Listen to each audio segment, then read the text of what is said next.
pessoal, bem-vindos ao canal e esse é mais um quadro do PET Agroenergia sobre videoaulas de geometria analítica.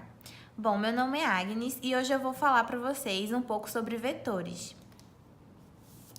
Bom, a primeira coisa que a gente precisa saber sobre o vetor é quanto à sua orientação.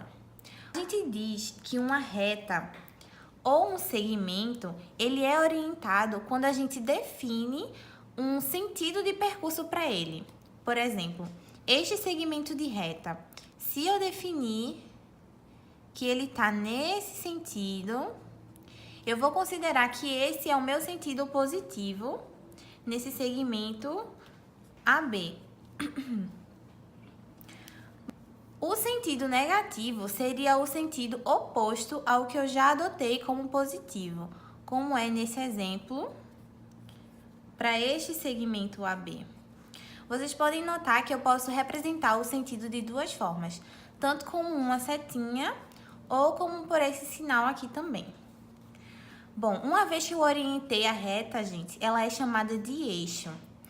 E nesse segmento AB, o A ele é a nossa origem e o B ele é a nossa extremidade. E nós podemos representar este segmento escrito desta forma. O segmento orientado ele vai ser escrito AB dessa maneira.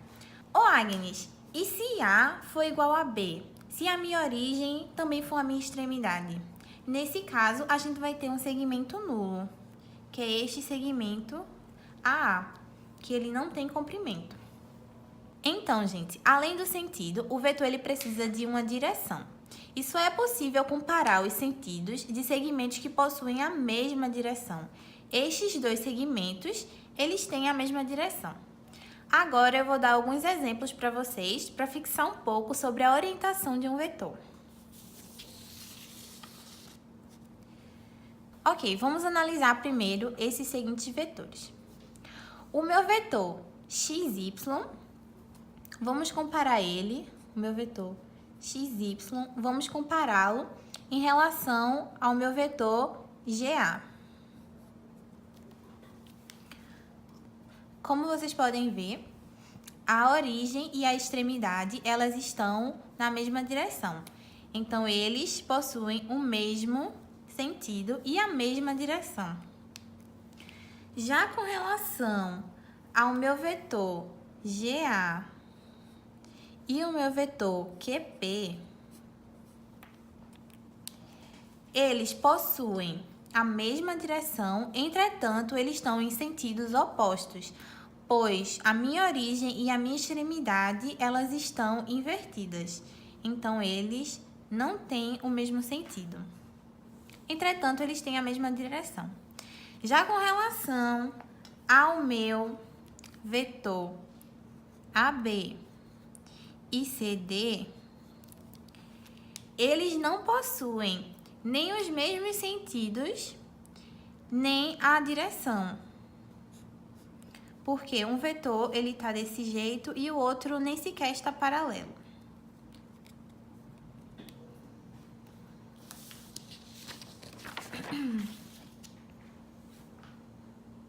Outra característica de um vetor é quanto ao seu módulo.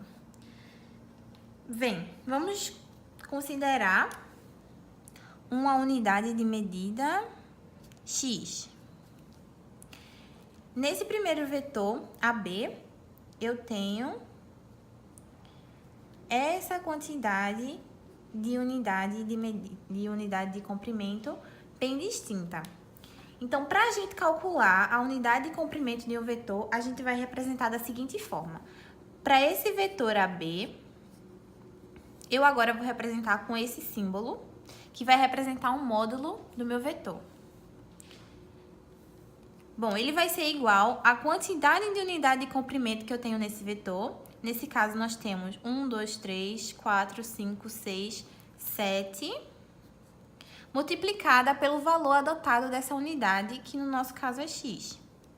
E isso vale para qualquer vetor, como por exemplo no caso desse CD, o módulo. Se eu por acaso adotar agora um espaçamento maior, vamos dizer que cada valor desse vale 1 centímetro.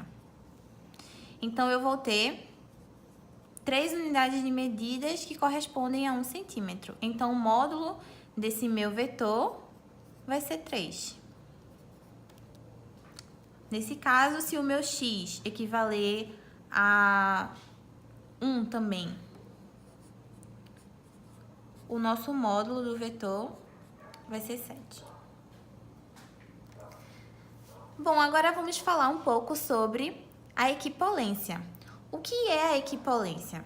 Nós dizemos que um segmento AB e CD, por exemplo, eles são equipolentes quando eles têm a mesma direção. Além disso, eles têm que ter o mesmo módulo e o mesmo sentido.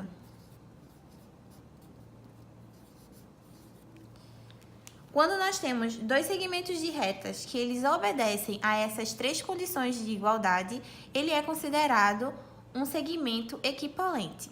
E nós poderemos representar esta característica através deste sinal.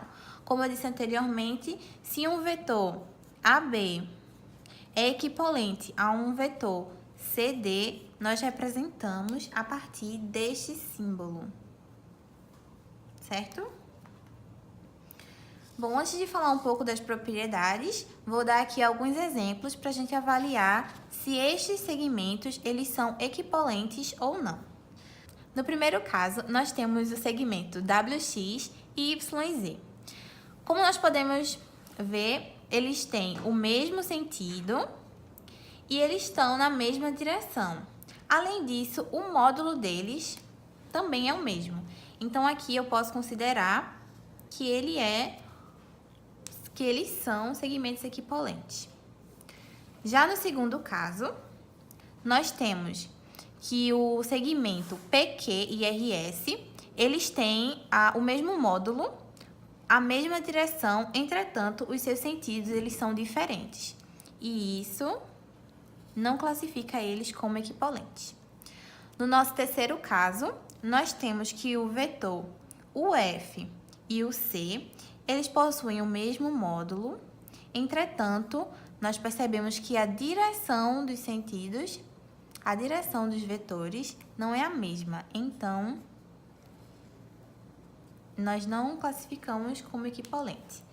No quarto exemplo, nós temos um vetor IJ que está paralelo ao vetor KL.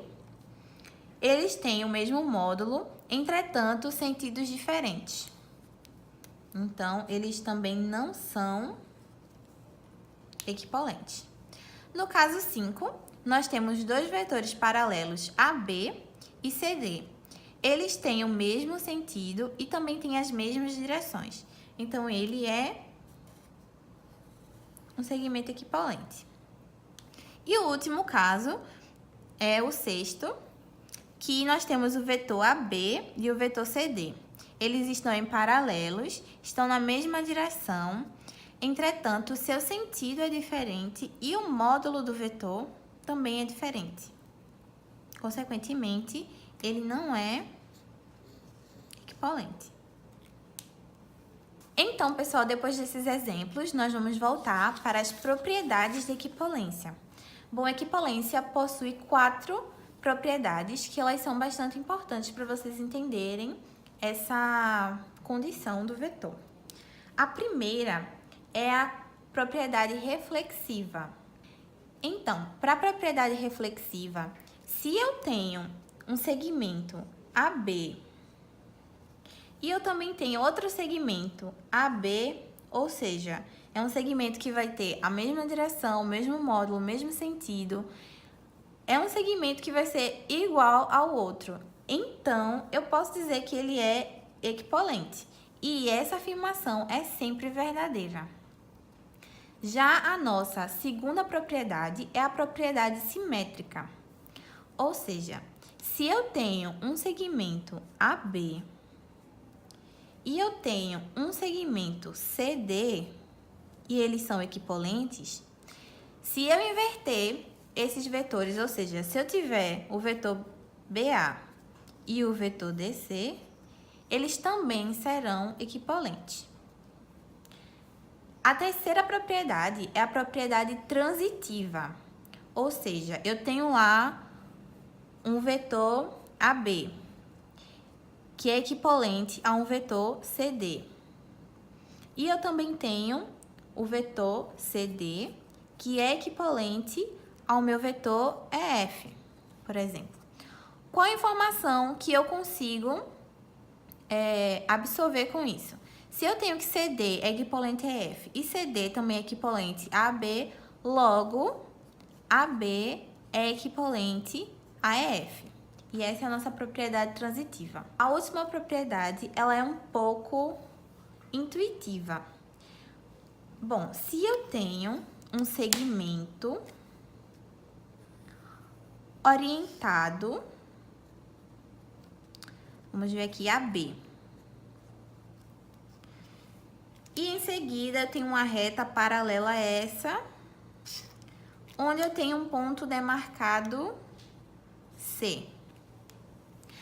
A quarta propriedade da equipolência diz que um segmento orientado a B e um ponto C, existe apenas um único ponto D, de forma que eu trace uma reta e ela seja equivalente a AB.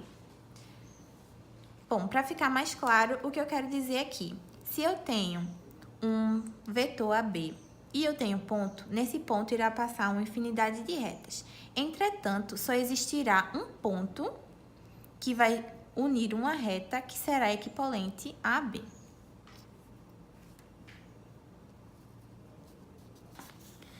Com isso, nós vamos revisar o que foi dito agora sobre vetores. Então, para fixar, chamamos de vetor o conjunto de todos os segmentos orientados e equivalentes. O vetor, ele pode ser representado dessa maneira e ele é formado através de um dado segmento que será representado assim. Bom, e suas principais características que formam um vetor é que ele tem a sua direção, o seu sentido e módulo, onde o módulo ele pode ser representado tanto por essa escrita ou ele pode ser chamado de norma. Então, esse é o básico que vocês precisam saber sobre vetores para poder, assim, dar início aos cálculos básicos de geometria analítica. E na próxima aula, nós vamos falar sobre os tipos de vetores. Então, ficamos por aqui e é isso, pessoal. Obrigada, até o próximo vídeo.